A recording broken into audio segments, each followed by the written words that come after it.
चलिए, आज हम एक ऐसी कहानी की दुनिया में चलते हैं जो प्यार, बिछोह और एक ऐसे अतीत की बात करती है जो कभी पूरी तरह से दफन नहीं होता। तो कहानी का जो केंद्र है वो है ये किरदार लाटी। इनके शांत चेहरे और खामोशी के पीछे न जाने कितना गहरा राज छिपा है। अब जरा एक पल के लिए सोचिए, क्या हो अगर कोई ऐसा इंसान जिसे 16 साल से मरा हुआ मान लिया गया हो, वो अचानक जिंदा आपके सामने आ खड़ा हो। बस यही एक सवाल इस पूरी कहानी की जान है। तो कहानी के पहले हिस्से में हम देखते हैं एक अनजानी मुलाकात। ये वो लम्हा है जहां एक चाय की दुकान पर एक मामूली सा पड़ाव अतीत के साथ एक जबरदस्त टक्कर में बदल जाता है। तो यहाँ पर हैं मेजर जोशी और उनकी पत्नी प्रभा एक आम से सफर पर, और चाय की दुकान पर उनकी नजर पड़ती है इस औरत पर, लाठी, खूबसूरत लेकिन खामोश। और मेजर उसे देखते ही सन्न रह जाते हैं, क्योंकि ये चेहरा तो उनकी पहली पत्नी बानो का है, जिसे मरे हुए 16 साल हो चुके हैं। सोचिए जरा उनकी हालत।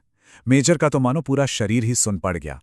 उन्हें लगा जैसे उनकी बानो, जिसे वो 16 साल पहले खो चुके थे, वो उनके ठीक सामने जिंदा और सलामत बैठी है। एक झटके में उनकी पूरी दुनिया हिल गई। तो सवाल ये उठता है कि आखिर ये औरत कौन है और बानो कौन थी? इस गुत्थी को सुलझाने के लिए हमें कहानी में 16 साल पीछे चलना होगा। चलिए, अब कहानी हमें ले चलती है 16 साल पीछे, मौत के साये में इश्क। ये वो दौर था जब गेठिया सैनिटोरियम में, जहां चारों तरफ बीमारी और नाउम्मीदी थी, वहां एक बहुत ही खास प्रेम कहानी पनप रही थी।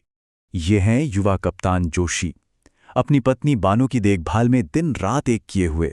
बानो को उस जमाने की लाइलाज बीमारी टीबी थी, जिसे मौत का दूसरा नाम ही माना जाता था, पर कप्तान का प्यार हर डर से बड़ा था। हालत इतनी नाजुक थी कि सैनिटोरियम के डॉक्टर ने उन्हें साफ साफ चेतावनी दी, मरीज की भूख को दवा से जीतना होगा, मोहब्बत से नहीं। मतलब उनका इतना प्यार भी बानो के लिए खतरा बन सकता था। लेकिन अजीब बात है ना? मौत का डर उनके रिश्ते को और भी गहरा कर गया।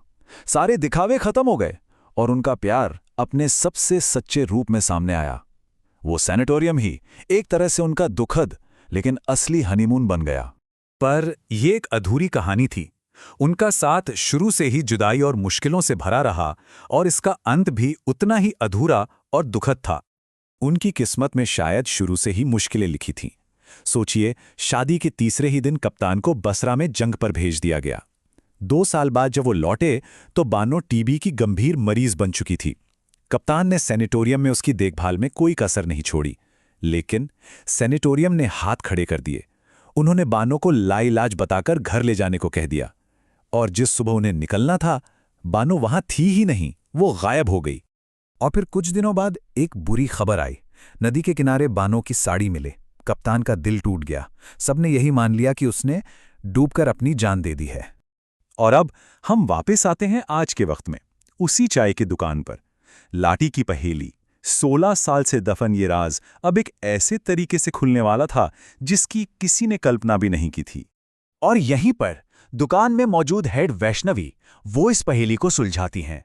वो बताती हैं कि उन्हें बानो का शरीर नदी में मिला था, पर उसकी जबान काट दी गई थी। एक गुरु ने उसकी जान बचाई, उसकी देखभाल की। वो बच तो गई, लेकिन अपनी याददाश्त, अपना अतीत सब कुछ भूल चुकी थी। और अब दुनिया उसे सिर्फ लाठी के नाम से जानती है। मतलब साफ था, बानो मरी नहीं थी, वो जिंदा थी। लेकिन उसका अतीत, उसकी आवाज, उसकी पहचान, सब कुछ छीन लिया गया था। जिस औरत के लिए मेजर ने 16 साल तक मातम मनाया, वो जिंदा तो थी, पर अब उनके लिए एक अजनबी बन चुकी थी। तो अब कहानी अपने सबसे मुश्किल मोड़ पर आ गई है। गुजरा हुआ कल। मेजर के सामने एक ऐसा चुनाव है जो लगभग नामुमकिन है, अपने अतीत और अपने आज के बीच। मेजर के अंदर एक तूफान चल रहा था। उनके दिल में बस एक ही आवाज उठ रही थी, काश उसके भोले चेहरे से गाल सटाकर मैं कह सकता, मेरी बानो बन्नी बन्नू। एक ऐसी ख्वाहिश जिसे वो चाहकर भी पूरा नहीं कर सकते थे। तो देखिए, मेजर के सामने 2 रास्ते थे, 2 दुनियाएं थीं। एक तरफ था उनका अतीत, बानो, उनका पहला प्यार, जो अब एक गूंगी भोली लाटी बन चुकी थी। और दूसरी तरफ था उनका आज, उनकी पत्नी प्रभा, उनके बच्चे, उनका घर, समाज में उनकी इज्जत। सच तो ये था कि वो जिंदगी की दौड़ में बहुत बहुत आगे निकल चुके थे। जो खो गया था, उस अतीत को वापस पाने के लिए लौटना शायद सबसे बड़ी नादानी होती। इससे सिर्फ उनकी ही नहीं, बल्कि कई और जिंदगियां भी तबाह हो जाती। और फिर वो फैसले का पल आता है। मेजर कुछ नहीं कहते, वो बस चुपचाप उठते हैं और अपनी पत्नी प्रभा के साथ जाने लगते हैं। ये एक खामोश फैसला था, बानो को दूसरी बार पीछे छोड़ देने का। शायद उनके मन में ये बात साफ हो चुकी थी कि बानो मर गई थी। ये जो सामने है, ये लाठी है, एक भूली हुई याद, और वो अतीत को हमेशा के लिए पीछे छोड़कर आगे बढ़ गए। और यहीं पर यह कहानी हमें एक बहुत बड़े, बहुत मुश्किल सवाल के साथ छोड़ जाती है। अगर कोई मेजर की जगह होता तो क्या करता?